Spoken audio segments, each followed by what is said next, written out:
It started like any other weekend at the lake, calm, quiet, and exactly the kind of escape I needed. I had been coming to this cabin for years. It was my sanctuary, nestled among the pines, just a few steps from the glistening edge of the lake. This little place had been in my family for over 2 decades. We kept it well-maintained, never bothered anyone, and always respected the peace of the area. That morning, I had no reason to suspect anything was about to go sideways. I stepped out onto the porch, coffee in hand, breathing in the crisp air. But then, I noticed something unusual fluttering on the front door, a piece of paper taped hastily, the kind that instantly sends a jolt through your chest. It was an official-looking notice with the bold letters, "Notice of Violation" and "Eviction Warning" stamped across the top. My name was spelled correctly, the lot number matched mine, and it was signed by the Homeowners Association. I didn't even know we had an HOA in this area, and yet here they were threatening to evict me from my own property. I stood there for a moment, rereading the document, hoping it was a mistake. But the more I read, the clearer it became. This was no misunderstanding. The letter listed a series of vague violations, including unauthorized structure, non-conforming use of lakefront property, and the kicker, refusal to comply with community access restrictions. None of it made any sense. I had built nothing unauthorized, I wasn't running a business, and, as far as I knew, no one had ever told me there were any access restrictions. I was floored, angry, confused, and more than a little curious. Who were these people? Where had they come from? And what gave them the right to walk onto my land and threaten me with legal action? I went back inside, sat down at the table, and began making calls. I contacted the county, looked up land records, and spoke with a few longtime residents I trusted. One of them, an elderly man named Joe who had lived on the opposite side of the lake for 40 years, laughed when I mentioned the HOA. He told me they were a relatively new group, just a handful of newer property owners who had banded together to bring order and unity to what they called a disorganized community. Apparently, they had filed paperwork to form a private HOA, drafted their own rules, and began claiming authority over the lakeside area. Still, none of that explained how they thought they could enforce anything against me. I had been there long before them. My family's deed was rock solid. I pulled it from the lockbox, examined every detail, and then compared it to county property lines and survey maps. That's when I noticed something huge. The deed didn't just cover the cabin and the patch of land around it. It extended much farther, beyond the tree line, down to the water, and even included the very dock I'd seen HOA members using for their boats. That detail had been buried in legalese most people would skip over. But it was there in black and white. I owned not only my cabin, but the lake access and the land surrounding the dock they used regularly. Suddenly, everything clicked. The HOA's push to evict me wasn't about violations. It was about access, control. They had assumed that because they used the dock, and because they wrote up their own rules, that they held some kind of authority over it. But they didn't. They were trespassing every time they tied up a boat, fished off the dock, or even walked across the gravel trail that led down from my cabin. I wasn't the one breaking rules. They were. My mind shifted from confusion to determination. I knew I needed to gather everything, documents, photos, statements. I had to be ready, because this wasn't just a silly misunderstanding anymore. This was about someone trying to push me out of my own property through intimidation and made-up authority. I had no plans to back down. I'd spent too many years caring for this land to let a group of newcomers walk in and tell me I didn't belong. They picked the wrong person to threaten. After the initial shock of receiving the eviction notice wore off, I began to look deeper into the absurd list of accusations the HOA had thrown at me. The phrase that stood out most, printed in bold and underlined, was violation of community standards. That one line was their justification for everything: removal, eviction, penalties, and restricted lake access. It sounded official, like something pulled straight from a legal handbook, but when I tried to find a copy of these so-called standards, I hit a wall. There was no public document. No official HOA welcome packet had ever been delivered to me. No meeting notices. No votes. Nothing. It was as if these rules had been written in secret and enforced selectively. So I decided to play along, at least for a moment. I contacted the HOA representative listed on the notice, a woman named Brenda, who apparently served as president of their little group. She answered the phone in a tone so artificially sweet it made my skin crawl. I introduced myself and asked for clarification. What exactly were the community standards I had violated? Brenda didn't hesitate. She began rattling off a list. My cabin's color clashed with the natural tones of other homes. My boat was unsightly. The American flag I'd hanging on the porch was politically divisive, and my campfire ring out back was environmentally hazardous. I listened, stunned, barely able to process the pettiness in her voice. These weren't rules. These are personal preferences masquerading as law. I asked her to send me a copy of the HOA regulations. She said, rather smugly, that members only had access to the full documentation. I reminded her that I had never signed any HOA agreement. Her response was chilling. All properties within our governing zone are automatically included. I asked what that meant and how they determined their governing zone, but she didn't answer directly. She just kept repeating that I had been informed and was out of compliance. The conversation ended with her telling me that if I didn't comply, I'd face fines, legal fees, and, eventually, forced removal. After hanging up, I sat in silence for a long moment. The absurdity of it all was beyond belief. They had fabricated a community code, enforced it without consent, and then decided they had the right to evict me based on my refusal to submit to rules I never agreed to. It felt like something out of a dystopian novel. I started going through every piece of mail I'd received in the past few years, looking for anything that might indicate this HOA had legal standing. All I found were a few oddly worded flyers about voluntary community beautification and one invitation to a barbecue that I had ignored, assuming it was just a neighborhood get-together. The more I investigated, the more I realized that the HOA wasn't legally binding. It was self-appointed. A few new residents with money and inflated egos had bought homes near the lake and decided to bring their gated community mentality with them. They formed a group, gave themselves titles, and began imposing their vision of a perfect lakeside neighborhood onto everyone else. I learned that several other cabin owners had also received compliance notices, and at least one elderly couple had sold their property out of fear and frustration. What made my situation different, though, was that I wasn't about to roll over. I wasn't going to let a group of strangers rewrite the rules of a place that had belonged to my family long before they ever showed up. The irony was painful. My cabin had been there for decades, hand-built by my grandfather and maintained by generations. It was the HOA members who were the newcomers, not me. And yet they had the nerve to claim I didn't fit their aesthetic. One detail kept bothering me. This mention of lakefront restrictions. Brenda had brought it up like it was gospel. That's when I decided to physically walk the property lines. I took a printed map from the county clerk's office, which clearly showed my land boundaries, and I went out with a surveyor's wheel and a notebook. Sure enough, everything the HOA had cited as violations, my dock, my boat, even the fire ring, was well within my property.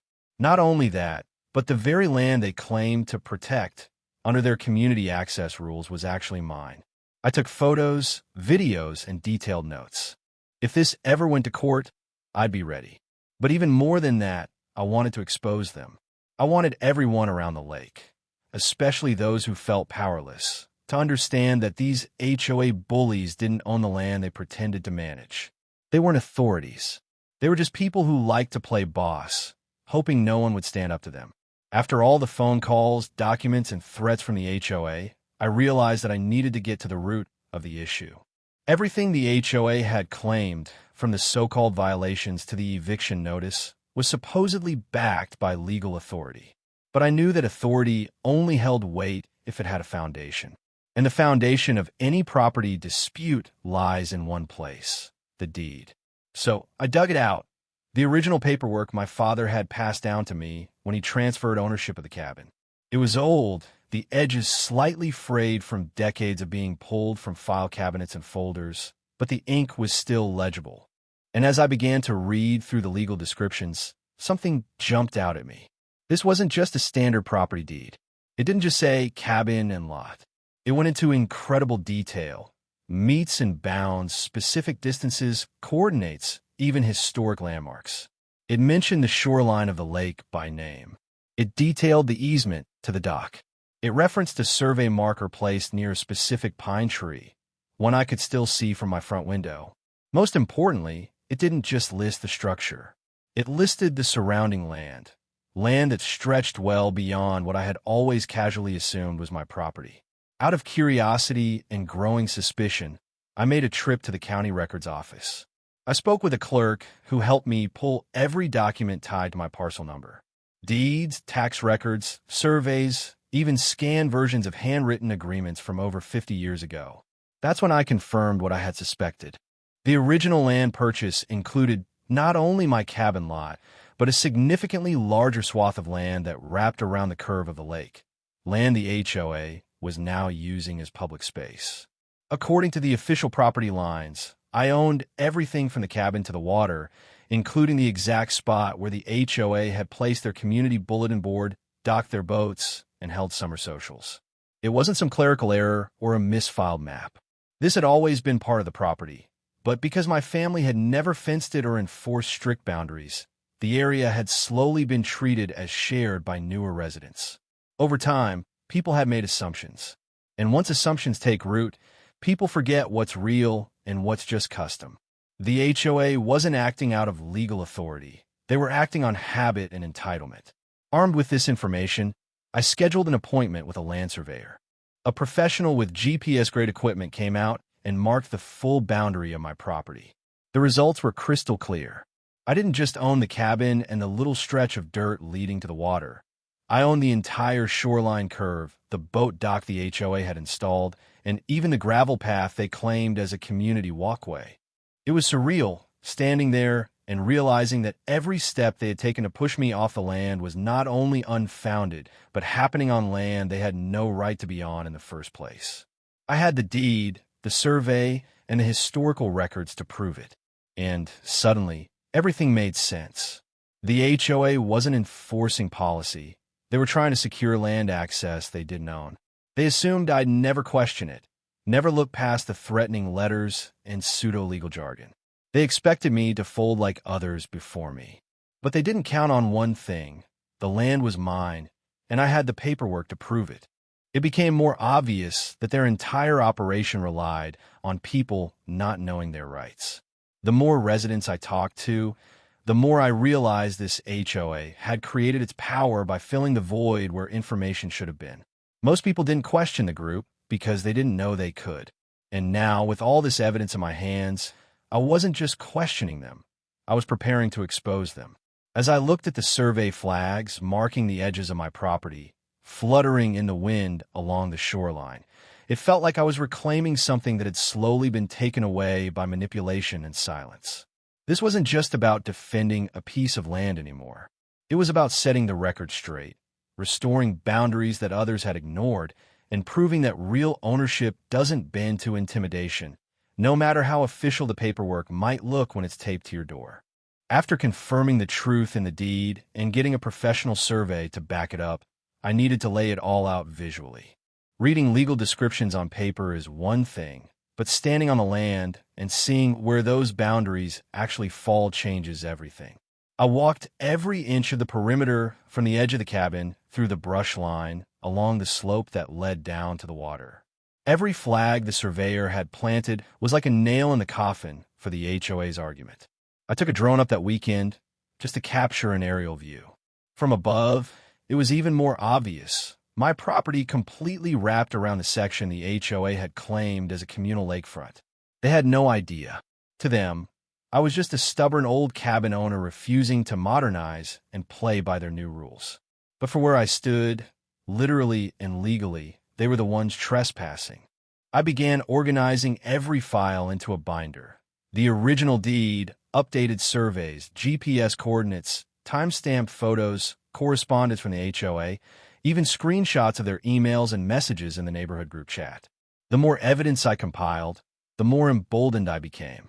I was no longer reacting. I was preparing for a confrontation that would leave no room for spin or excuses. What really got to me was the sheer confidence they had operated with. They had placed signs on the dock that said private, HOA members only. They charged new homeowners a maintenance fee for dock upkeep. They even assigned rotating schedules for access to the boat launch, as if they were managing a resort instead of unlawfully occupying someone else's property. I spoke with a neighbor who had moved in just a year ago. He told me he paid extra at closing because the agent pitched exclusive lake access as part of the deal. That access, of course, was on my land. Not only had the HOA claimed what wasn't theirs, they had monetized it, using my property as leverage. I decided it was time to make my own move. I went to the county zoning office and filed a formal declaration of land use. Not because I planned to build anything, but because I wanted it on record that the area the HOA considered shared was in fact mine and under private control. I also placed a call to a local attorney specializing in property law, just in case this thing spiraled further. She reviewed my documents and confirmed what I already knew. My claim was ironclad. The next time I visited the cabin, I brought stakes, rope, and signs. I sectioned off the area near the dock and placed a sign that read, "Private property. No trespassing without permission." I watched from the porch as a few HOA regulars approached the sign, looked around, and slowly backed off. Word must have traveled quickly, because within hours, I got a strongly worded email from Brenda, the self-appointed HOA president. She accused me of escalating tensions and claimed my signs were a violation of community cooperation protocols. I almost laughed. Cooperation? That ship had sailed the moment they tried to evict me from my own land. I responded with a simple email that attached a copy of my deed, the updated survey, and a notice stating that any further trespassing would be documented and could result in legal action. No threats, no emotion, just facts. I knew they wouldn't take it well, but that wasn't my concern anymore. This wasn't about making peace. It was about making things right. They had operated too long under the illusion that no one would challenge their version of reality. I began documenting everything more carefully from that point forward. Every boat launch, every car parked on the shoreline, every unauthorized sign posted near the water. My land, my rules. If they wanted access, they'd need to ask permission, just like any guest would. The power dynamic had shifted completely, and the moment they realized it, the tone of the HOA's messaging changed. No more threats of eviction. No more violation notices taped to my door. Just awkward silence and, eventually, feeble attempts to open dialogue that I wasn't interested in anymore. There's something incredibly satisfying about watching the people who once acted like landlords of your life suddenly recognize that they're on the wrong side of the fence. Not metaphorically, literally. Every line they crossed, every policy they invented, every dollar they collected off the illusion of control, it was all built on ground they never owned. And now that illusion was crumbling fast, one boundary flag at a time. It was only a matter of time before the confrontation at the dock happened. For weeks, I had been documenting everything. Every boat tied up, every picnic hosted, every HOA event held on the patch of shoreline they now knew belonged to me. But despite my warnings and clearly posted signs, they continued to act like nothing had changed, like their authority still stood. I knew that wasn't just ignorance, it was arrogance. They believed if they ignored the truth long enough, it would go away. But I wasn't going anywhere. It was a warm Saturday afternoon when I saw the group gathering down by the dock. A few lawn chairs, coolers, the same familiar faces that had been the loudest about my so-called violations. Brenda was front and center, of course, standing near the edge of the water, clipboard in hand. I decided I'd had enough. I grabbed my binder, threw in a pair of boots, and walked down the trail that led to the shoreline. It was the same path I had taken hundreds of times, but today it felt different. Today, I wasn't just a property owner. I was someone about to reclaim their space from people who had spent months pretending I didn't exist. As I approached, a few heads turned. Conversations paused. Brenda glanced over, squinting in the sun, already wearing that tight-lipped smile that tried to say polite while hiding pure contempt. I showed the survey map, the deed dates, the legal coordinates, the easement history, and the zoning office records. Then I pulled out the photos, proof of their regular use of my land without permission, proof that they'd installed signs and structures without consent, and proof that they'd repeatedly ignore my notice to cease trespassing. I flipped to the last page and held it up for everyone to see. A formal trespass warning drafted by my attorney, complete with timestamps, images, and the legal consequences of ignoring it. The group went silent. A few people looked genuinely shocked. Others just stared at the ground. Brenda's expression didn't change. She was too proud for that. But her eyes gave her away. She knew. They all knew. There was no argument left, no gray area to cling to. The fantasy of HOA control had finally collided with reality, and reality was on my side. One of the newer members, someone I hadn't seen before, stepped forward and asked to see the survey map up close. I handed it over without hesitation. He studied it for a few moments and then asked Brenda if she had ever verified land ownership before issuing dock policies. She didn't answer. That silence said everything. The group began to scatter, slowly at first, then more quickly as the weight of the situation settled in. Some gathered their chairs and coolers. Others simply walked away, not saying a word. I stood there for a while, watching as the dock emptied. For the first time in months, it felt like my land again. Not because I had chased anyone off, but because I had finally made them see the truth they'd been avoiding. I wasn't asserting power. I was reclaiming peace. The kind of peace that only comes when the noise of false authority finally stops echoing around your home. Later that evening, I walked the perimeter again. The flag from the survey still marked the lines like silent witnesses to everything that had happened. I replaced one of the signs that had been knocked over, checked the locks on the boat lift, and made a few notes about the property for future improvements. Not because I had to, but because I could. The days of feeling like a guest on my own land were over. The confrontation at the dock wasn't just about ownership. It was about exposure. They had built a false narrative and expected everyone to live under it. But narratives don't change facts, and facts were all I needed. I hadn't come looking for a fight. I had simply come to enjoy the land my family had preserved for decades. And when someone tried to take that away through intimidation and groupthink, I did what any rightful owner would do. I stood my ground calmly, clearly, and without backing down. As the dust settled from the confrontation at the dock, something shifted. Not just in the HOA's tone, but in the way neighbors began to look at me and at the situation as a whole. The silence from the HOA board was deafening. No more violation notices.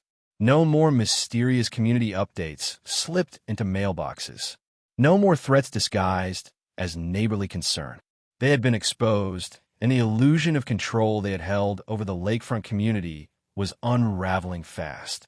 For the first time in months, I was able to wake up in my cabin without a sense of dread hovering over my morning coffee. The place felt like home again, but I wasn't naive enough to think it was over. People like Brenda don't disappear that easily. I knew there would be quiet efforts to recover their influence, small moves to reassert their presence. Sure enough, within a week, I noticed one of the HOA's decorative signs reinstalled at the top of the gravel trail, subtle but deliberate. I took a photo, logged the time, and removed it. I wasn't being petty, I was protecting my rights. Every sign they put up on my land without permission wasn't just a nuisance, it was a message, a test. They were hoping I would slip back into ignoring them, hoping I would choose convenience over principle. But I wasn't going to let them reclaim even an inch of what they had tried to steal. Around the same time, I started getting messages from other cabin owners. People I barely knew before were now reaching out, telling me their own stories, how they had been pressured into paying fees, threatened with fines, or shamed for not adhering to the look of the HOA's preferred aesthetic. One man admitted he sold his boat after getting 3 warning letters in a single summer. Another family said they stopped visiting their cabin altogether because they felt unwelcome by the self-appointed enforcers. My stand had triggered something. It gave people the confidence to speak, to question, to look at their own deeds and realize that maybe they had more power than they were led to believe. With all this momentum building, I decided to take it further. I contacted a local news outlet, not a big city station, just a small independent journalist who ran a well-respected column on rural property rights and land use disputes. After reviewing the documents and hearing the full story, they agreed it was worth publishing. The article ran with the headline, "Lakefront HOA accused of enforcing rules on private landowner who owns the dock." It was respectful, fact-based, and thorough. Within days, the story had made its way across social media, local forums, and even a few legal circles. I wasn't trying to go viral. I just wanted accountability. After the article, the response was mixed. Some HOA loyalists tried to paint me as the troublemaker, the loner who didn't want to be part of a unified community. But others, more quietly, began distancing themselves from the board. I heard rumors of internal arguments, resignations, and meetings where attendance had dropped dramatically. Brenda, once the face of authority, seemed to vanish from sight. No more patrols down the trail. No more passive-aggressive flyers. That's when I started thinking about long-term solutions. It wasn't enough to defend my rights. I wanted to make sure no one else had to go through what I had. I met with a land use attorney and discussed placing a permanent easement restriction on the portion of my property closest to the lake, something that would legally prevent the HOA from ever claiming community access again. We drew up the documents, filed them, and attached a copy to the county record. Now, if anyone ever tried to enforce rules or policies on that land, they'd find an official, signed, and recorded restriction backed by clear ownership history. As part of the process, I also installed updated signage. Not aggressive or angry, just direct and clear. Private property, no HOA access without written permission. I even included a phone number for guests to call in case they had questions. I didn't want to shut people out, I wanted to shut the HOA out. My land was still a place for family and friends to gather, to fish, to relax by the water. It just wasn't going to be a playground for self-important busybodies who thought titles and clipboards gave them more authority than the law. The final piece of the puzzle came when I started getting thank you notes. Handwritten even, from neighbors I didn't know well, from families who had quietly watched the situation unfold and felt inspired to dig into their own rights. Some even began to challenge other overreaches by the HOA, questioning the legitimacy of policies they'd accepted for years. It was slow, but it was happening. A ripple effect born out of one simple truth. You don't have to accept authority just because someone tells you it's there. What started as a threat to my home turned into a lesson in standing firm, knowing the facts, and not backing down when the pressure mounts. The HOA had underestimated me from the beginning. They thought they could scare me, shame me, and push me aside with bureaucracy and peer pressure. What they didn't count on was that I wasn't just fighting for a cabin. I was protecting a legacy. And once you know where you stand, literally and figuratively, you realize that no committee, no letterhead, no fake regulation can take that away.